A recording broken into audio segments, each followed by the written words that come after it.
Liburan akhir tahun, kunjungan wisatawan ke Bendungan Irigasi Betong, tepatnya di Gampong Menasak-Rueng, Kabupaten Nagan Raya, Aceh, meningkat drastis. Wisatawan datang dari berbagai kalangan baik anak-anak hingga dewasa untuk mengisi masa liburan akhir semester sekaligus libur tahun baru. Para pengunjung umumnya datang bersama keluarga, didominasi oleh pengunjung luar daerah, seperti Aceh Barat, Aceh Jaya, Abdia, hingga Banda Aceh.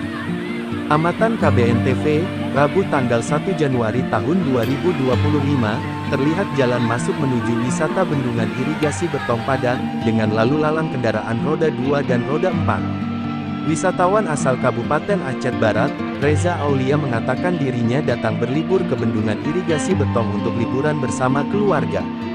Ia mengunjungi Bendungan Irigasi Nagan Raya bersama keluarganya menghabiskan masa liburan sebelum masuk sekolah tiba. Kami sengaja ke sini untuk berlibur, kalau di tempat kami sudah biasa, kata Reza. Selain itu, ia menuturkan sangat menyukai keindahan panorama alam yang ada di Nagan Raya.